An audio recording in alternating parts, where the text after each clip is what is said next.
We're talking about learning languages on this channel. But why even bother? I mean, look at this. Let me turn on speech translation.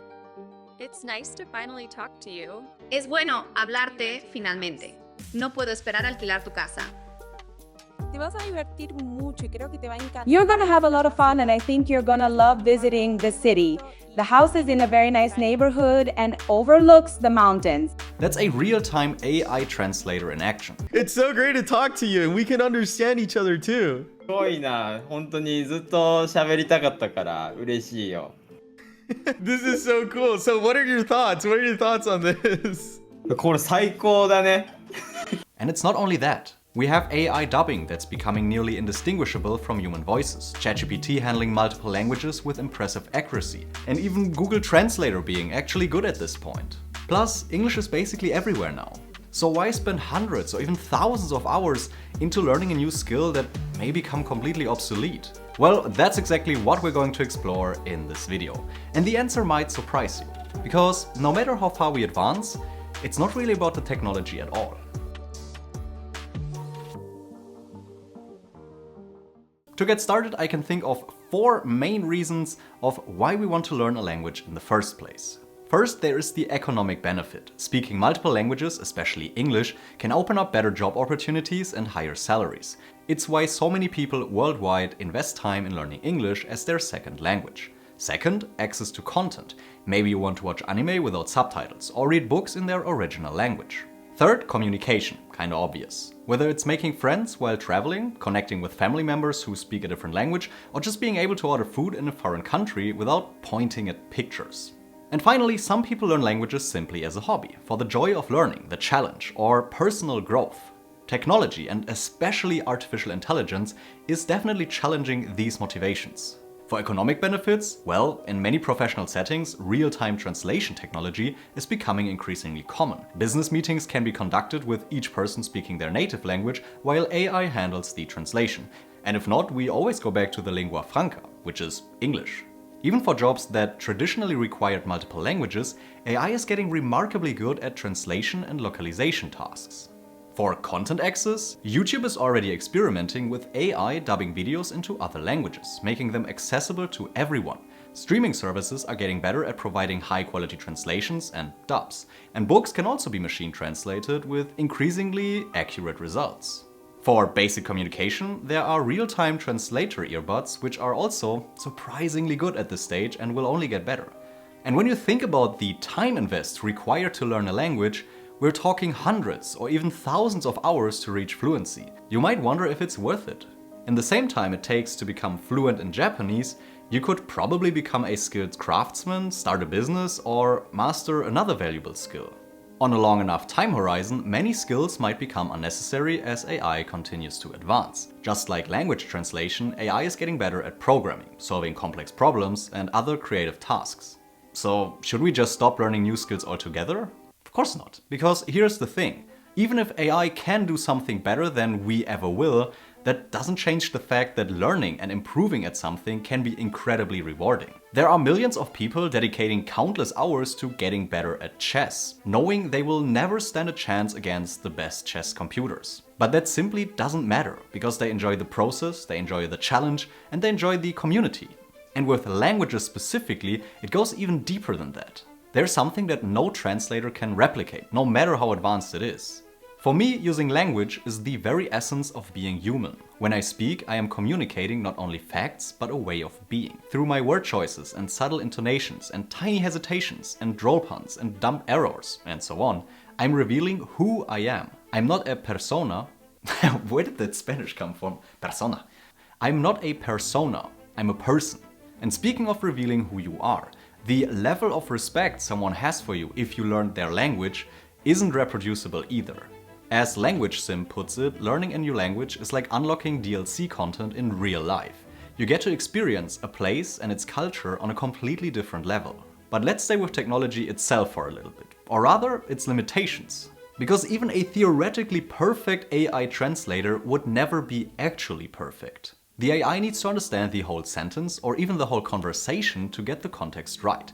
This means you can only get the translation after the sentence is finished. This becomes even more apparent in languages like Japanese, which is subject, object, verb. You often don't know if something is happening or not until the very last word.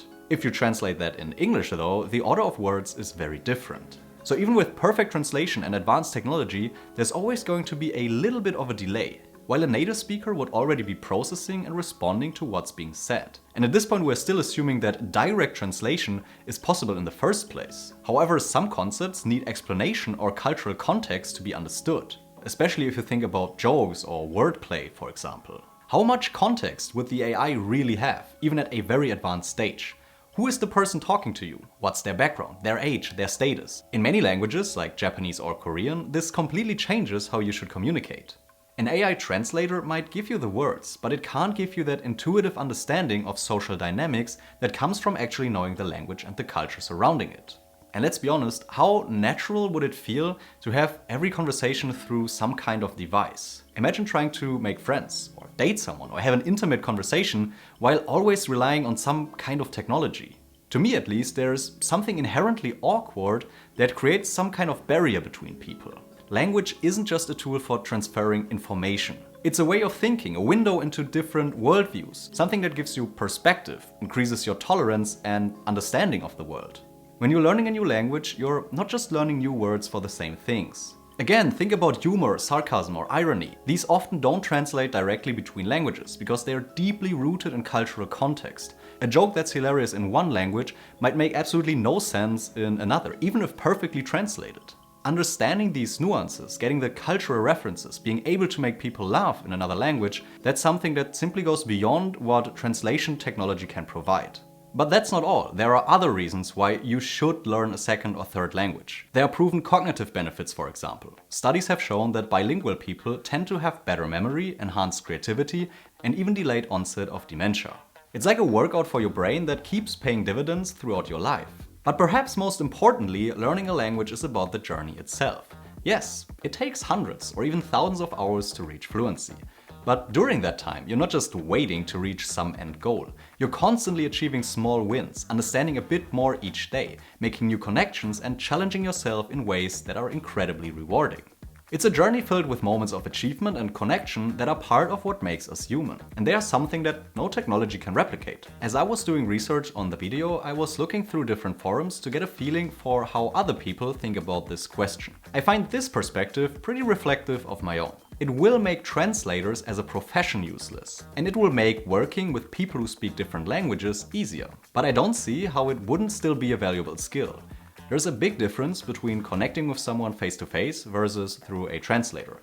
I'd argue that it's going to make language learning even more accessible and rewarding. This is exactly why I built Lingia to work alongside AI rather than trying to replace language learning altogether. There are a handful of AI models at play to make authentic content more accessible, by simplifying articles to your level, generating stories based on your interests, helping you to read books in their source language, and letting you create instant flashcards with images, examples, and audio. But the actual learning process, that rewarding journey of gradually understanding more, making connections, and developing intuition, that's still all you. Lingia might visualize it for you, but this technology, like any other, should enhance our language learning experience, not replace it.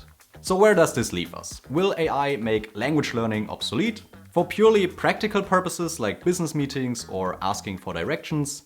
Maybe. The technology will certainly continue to improve and make basic communication easier. But for deeper human connection, cultural understanding, and personal growth? Hell no. Absolutely not. If anything, as our world becomes more connected and automated, the ability to truly communicate and connect with people from different cultures becomes even more valuable and fun. No AI, no matter how advanced, can replicate this experience. And I'm a huge fan of AI. Plus, with all these new technologies making content more accessible and learning more efficient, there's never been a better time to start learning a new language. Not because you have to, but because you want to. Learning new languages is really cool and exciting if you know how. I went from hating learning French in school to now absolutely loving learning Japanese and Spanish, because I learned how to really learn languages. And I really look forward to doing my Japanese Anki decks and my Spanish immersion every single day. If you want to know how to actually start speaking a language and make that transition from understanding to active use, check out my video about going from input to output. I break down exactly how to overcome that frustrating stage where you understand everything, but you still struggle speaking. Thank you for watching and I see you next time.